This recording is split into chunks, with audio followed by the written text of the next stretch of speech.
Hey folks, today we're covering Tinto Flavor 14, and this week we're going to be finding out about the Papal States. Yet more Catholic-based content for us today, and we will find out at the end of this dev diary even more coming next week. But to begin with, as always, they're going to show here the introductory text that you will get if you choose the Papal States on the country selection screen. And you can see the intro there talking about the Catholic Church, Rome, the Pope, the King of France, all these important characters, because there's a lot going on with this realm and Catholicism at the start of the game. Now, as you can see here as well, this is the graphical version of this. We actually saw a version of this in yesterday's dev diary about Catholicism as a whole. But you can see here the Papal States, the flag, again with the new border.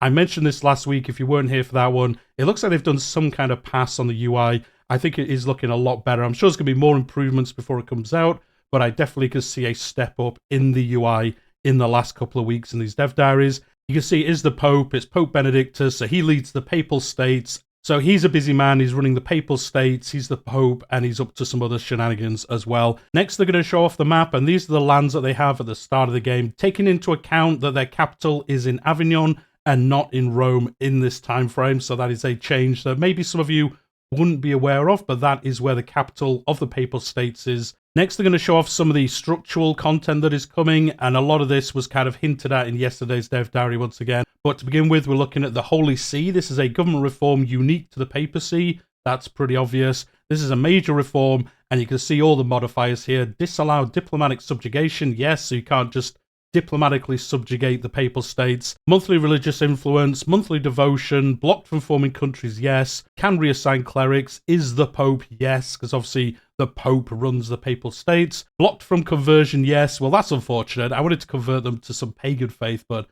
I guess you can't do that. It does make sense. Monthly progress towards traditionalists, 0.10. And on each location is the capital of country. It also grants a cardinal as well, so that is an additional bonus there. There are also some unique special privileges for this realm, representing their division between French and Italian holdings. French cardinals here cannot move capital, yes. Monthly progress towards decentralization, 0.10. And the French cardinals and the king, they're not going to cause any problems in the early stages of this game. Not at all. That isn't at all what the dev diary next week is going to cover. So powerful Italian families is the next one. Monthly progress towards decentralization, 0.2. Location is in Italy, and then crown power minus 50%. This is the anarchy and disobedience in the city of Rome, and the other Italian estates greatly decreased when the Pope moved his court to Avignon. Now these territories are under control of powerful Italian families, such as the Colonna, that are almost completely independent of the Pope, so that will change again during your campaigns with some things that play out. There is also a unique policy, the papacy itself.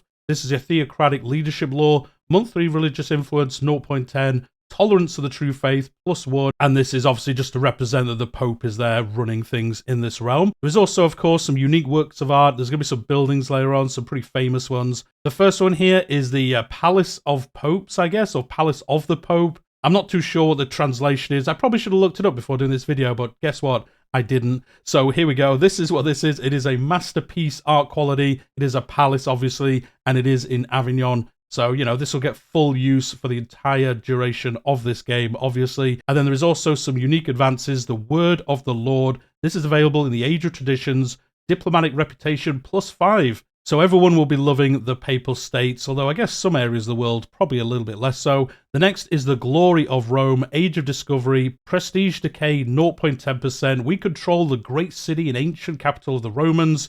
We are the preservers of their marvelous traditions.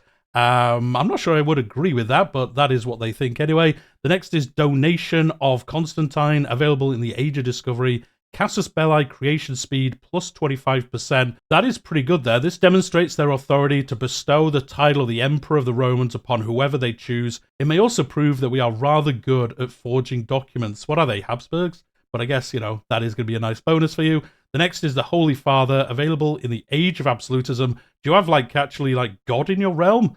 That's what I would think from the title, but no, this is antagonism impact -10%. Being the vicar of God to Roman Catholics gives us a certain amount of political leeway, and that was never used, obviously, historically, and that is what this is going to do. So it gives you a nice little bonus, because you can say, well, God told us to do it, so there we go. One particular characteristic of the papacy is that their succession is not like the rest of the countries. As such, they have a special succession law I'm sure many of you are aware of this. This is the papal conclave. You got to wait for the smoke to come out the chimney, and then you know a pope has been chosen. So this obviously is only male and allowed estates, clergy, and crown. Eligible characters are ranked as follows. A new pope is elected through a process after the previous one is dead. So yes, no electing a new pope whilst the current one is alive.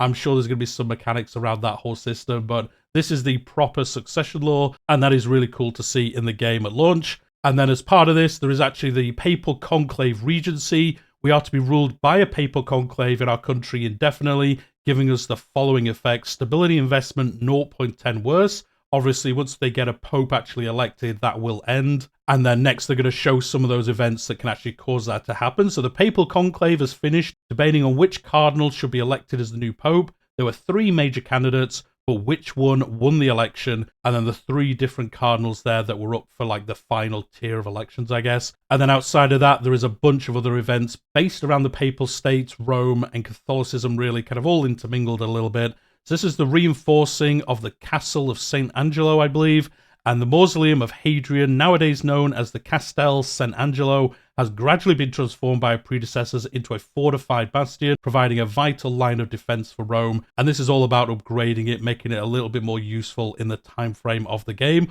Or you could just say, nah, do you know what? It's perfectly fine as it is. If you do choose to do this, though, it will have this building unlock for you. It shows you the benefits here. Garrison size plus 200, fort defense plus 20%, and fort level plus 2, which is really, really nice. It shows the production method, again, with that condensed version of that, which is really nice. And then requirements for construction, just 2 stone. I don't know if that's how it's finally going to be. It seems a little bit low, but that's what it shows currently at the moment. Of course, all of this is subject to change before launch. There is also, as we've seen every week, going to be some unique individuals, and it being the Papal States and Rome, there's obviously some pretty famous ones here. The first one being Raphael, very well known for what he did in this area, and you can choose to bring him into your court, or you can say, look, I don't have the money for this, and let's not do this at all. Next is going to be Galileo Galilei, and he is obviously pretty famous there. The notion of Earth and the planets would revolve around the sun is an idea that Copernicus first wrote about in his book in 1543, and now Galileo Galilei has promoted it again. So this is going to be an event that plays out during this time. You can invite him to discuss theology, or, of course, you can just put him up for trial and say he's a heathen, and he's got some crazy ideas. We'll see which one you choose to do in your campaigns. The next one is going to be the Borgia Pope.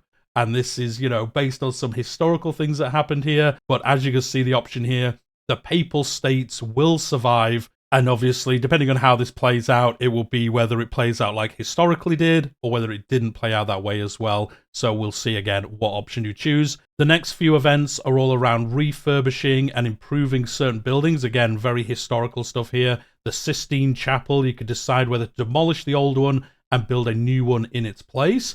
Then, of course, you've got to decide to decorate the Sistine Chapel. You got Alessandro and Michelangelo here. You can hire either one of them or another guy as well. Or you could just say, find someone to decorate the chapel. So I guess maybe it randomly chooses one, or just some guy called Bob ends up doing it, and it's just as good as happened historically.